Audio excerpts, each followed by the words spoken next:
ये सब कॉमिक्स मिल जाती है तो ये सब की स्टोरीज़ बहुत बेहतरीन होती है। ये वो दौर था जब मोनोस कॉमिक्स बिल्कुल शट डाउन होने वाली थी और बेमिसाल स्टोरीज़ निकालते थे, इसमें कोई शक की बात ही नहीं है। ये आप इसका टाइटल कवर देख सकते हैं आप लोग। समुद्री सतह से 4000 फुट की ऊंचाई पर पहाड़ों के बीच बना एक रमणीक स्थल प्रतापगढ़। तो इसके भी लेखक कंसार अख्तर जी हैं और चौहान सादिक शेख। पर्यटकों के आगमन से प्रतापगढ़ के व्यापारियों की चांदी रहती थी। वाह, आज खूब सेल हुई है। होटल के सभी कमरे बुक रहते थे और मालिक लोग खुश। मैनेजर, आने वाले सीजन में होटल में एक और फ्लोर के निर्माण करने की तैयारी करो। इतनी भी क्या जल्दी है मिस्टर प्राण? कौन हो तुम? धाड़। मेरे छोड़ो, यह बताओ कि कभी राजा विक्रम प्रताप का नाम सुना है? राजा साहब को भला कौन नहीं जानता। उनके पुरखों ने ही प्रतापगढ़ बसाया था। वो आज भी प्रतापगढ़ के ही महल में रहते हैं। तो समझ लो कि मैं उन्हीं राजा साहब का दीवान हूँ। उन्होंने मुझे यह तुम्हारे पास यह पेपर साइन करने के लिए भेजा है। पेपर पढ़ के प्राण के मुँह से खुद बड़ा स्वर निकला। What nonsense! यह तो पार्टनरशिप डीड है। राजा साहब मेरे इस होटल में पार्टनर कैसे हो गए? डीड तैयार हो गई है तो समझो पार्टनर भी हो गए हैं। 50-50 तुम साइन करो। यहाँ पर इसे बलपूर्वक व्यक्ति लगभग साइन करने के लिए ही तैयार करता है। नहीं साइन करने पर वो उसका मर्डर कर देता है। दूसरे व्यापारियों से भी ये सब यही कार्य करते हैं। संभ्रांत लोगों से भी यही वो लोग कार्य करते हैं, जबरन उनका ज़मीन और मकान कब्जा करना। और ये रही राजा विक्रम प्रताप की विशाल हवेली जो इस कॉमिक्स में दिखाई गई है। राजा साहब के नाम पर उसके जुल्म और अत्याचार की कहानी चलती रहती है बदस्तूर। राजा साहब को पुराना नौकर दीवान को समझाता है तो दीवान उसे ही थप्पड़ मार करके चुप करा देता है। अब वो तुलसी राम को घसीट करके ले जाता है। उसे कहता है कि तू भाग सकता है तो भाग जा, अगर भाग गया तो बच जाएगा वरना मारा जाएगा। बेचारा डर के मारे भागता है, लेकिन वो उसके पीछे शिकारी कुत्ते को लगा देता है। वह बेचारा आड़े तिरछे रास्ते पर जान लड़ा करके भागता रहता है और शिकारी कुत्ते उसके बोटियां नोचने के लिए उसकी तरफ लपक रहे होते हैं। रास्ते में जुर्म मिटाने वाला एकमात्र मसीहा सिकंदर उसी रास्ते में जा रहा होता है। एक इंसान को सहमे हुए इतनी तेज गति से दौड़ते हुए देख करके सिकंदर की आंखों में खून दौड़ाता है। तभी उस पर कोई गोली चला देता है जिसको कि सिकंदर देख लेता है। दूसरी गोली सिकंदर की ओर तरफ लपकती है। सिकंदर उछल कूद करके बच जाता है, लेकिन वह हत्यारों की टोली को देख लेता है। उसी बाइक पर वह उन्हें दौड़ा लेता है। कई कई खाइयों के ऊपर से जंप करता हुआ आखिरकार वह उनकी तरफ बढ़ ही जाता है। लेकिन जुर्म की आंधी चलाने वाले कीड़े उसकी तरफ से गोली बारूद चालू कर देते हैं। सिकंदर भी बैठे बैठे हवा में फ्लाइंग करते हुए उड़ते दो चार को निपटा देता है।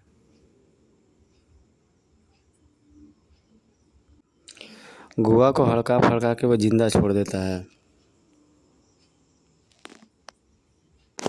बोलता है कि जा करके अपने राजा साहब को बैठा देना कि उसकी इस कुत्तों की रियासत में एक शेर निकल आया है शिकार करने के लिए।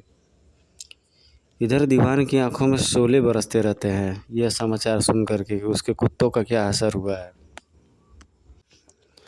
जाओ प्रतापगढ़ का कोना कोना छान मारो, मुझे उस कुत्ते की लाश चाहिए, समझे? शैतानों की टोली सिकंदर की तलाश में निकल पड़ी, लेकिन सिकंदर तो वहीं था और शक्तिशाली दूरबीन से दुश्मन की एक एक हरकत नोट कर रहा था। वहाँ हत्यारे नहीं हत्यारों की पूरी फौज जमा रहती है।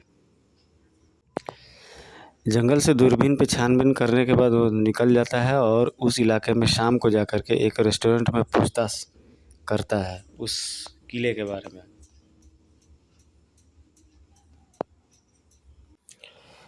तभी एक खूबसूरत सी लड़की आती है और राजा साहब का शेयर मांगने लगती है।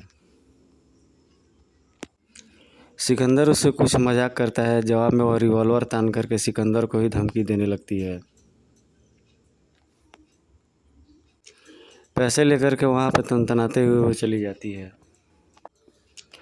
सिकंदर इधर अपना चारा चलाता रहता है, लेकिन उस रेस्टोरेंट का मालिक उसे ऐसा करने से मना करता है। वो चाहता है कि इस लड़की को फंसा करके। इधर यह लड़की दीवान साहब से, राजा साहब से मिलने का सोचती रहती है।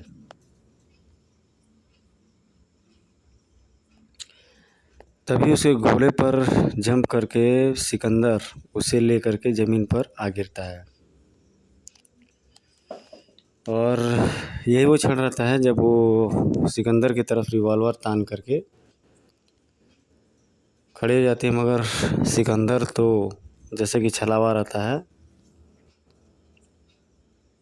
यह खिलौना तुम्हारे लिए नहीं है बेबी, यू चीट फ्रॉड, अत्याचारी जालिम कमीना तो तुम्हारा राजा साहब है। उस कमीने की जुल्मों से प्रतापगढ़ का बच्चा बच्चा दुखी है। इन सब बातों से सुनकर के वह लड़की फूट फूट कर रोने लगी और बताती है कि वह उसके पिता हैं। पूछने पर बताती है कि मैं अपने पिता से नहीं मिली हूँ, कि वो पिता कहाँ पे है, और वो 2 वर्ष पहले की कहानी बताती है। जब वो कहीं जाने वाली होती है तो उसके पिता बोलते हैं अपने पिता को रोज़ एक चिट्ठी लिखा करना,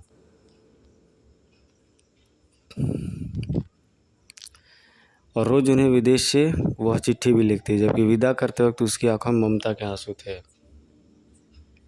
फिर अचानक मेरे पत्रों के उत्तर आने, 6 महीने तक जब कोई उत्तर नहीं आया तो मैं स्वदेश रवाना हो गई।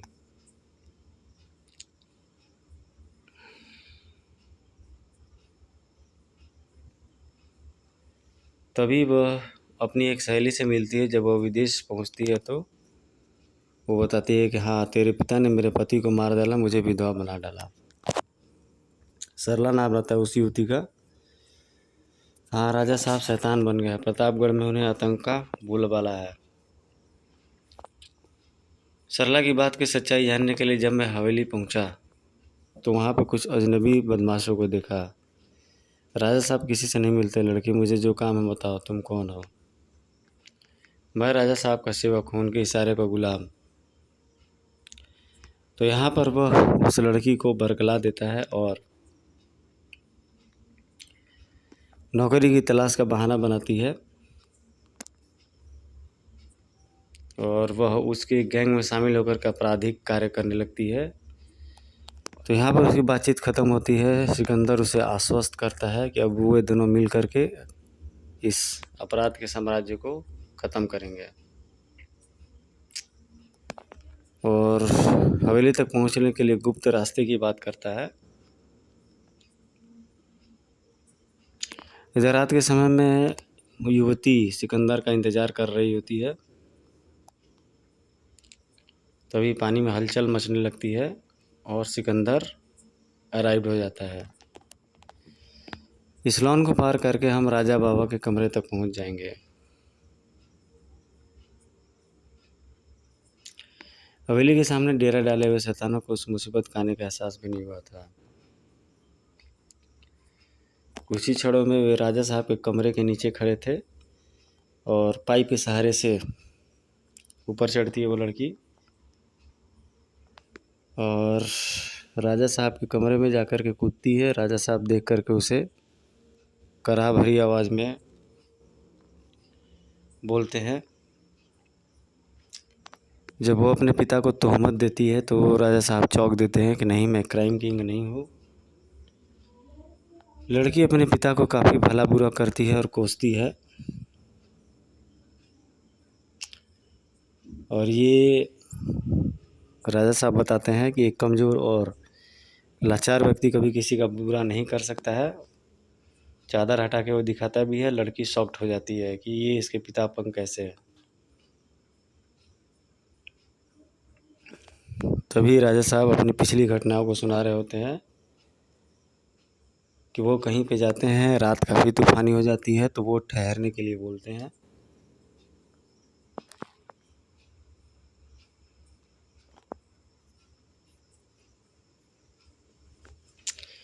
और वहाँ पर कोई शैतान के रूप में रहता है जो राजा साहब की दोनों टांगों को काट देता है।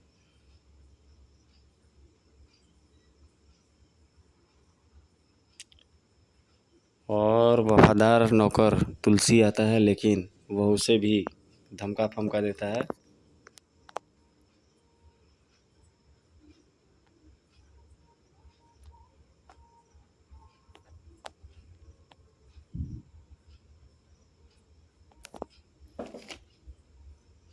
तभी कमरे की आवाज़ से चीख सुनाई देती है और अपराधी उधर दौड़ पड़ते हैं। तभी सिकंदर अपना एरो निकाल करके शूट करने लगता है।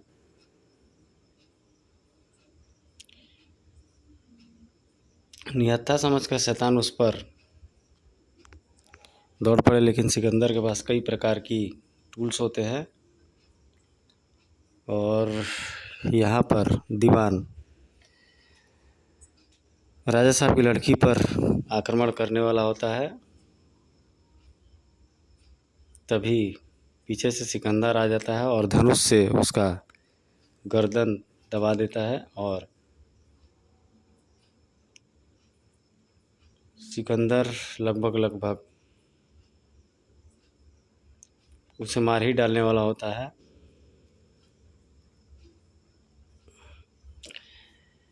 खंजर उठा करके उसे मार डालती है वो लड़की। इस प्रकार जुल्म का अंत हो जाता है।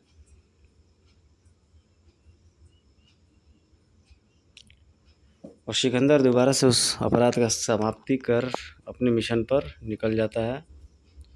यहीं पे ये स्टोरी समाप्त होती है। तो दोस्तों, आपको कैसे लगी स्टोरी? लाइक, सब्सक्राइब, शेयर जरूर कीजिए। मिलते हैं आपसे एक अच्छे वीडियो में, नेक्स्ट वीडियो में। Till then take care, good bye, जय हिंद। जुर्म और अन्याय से लड़ते रहिए, गलत चीज़ का विरोध करते रहिए।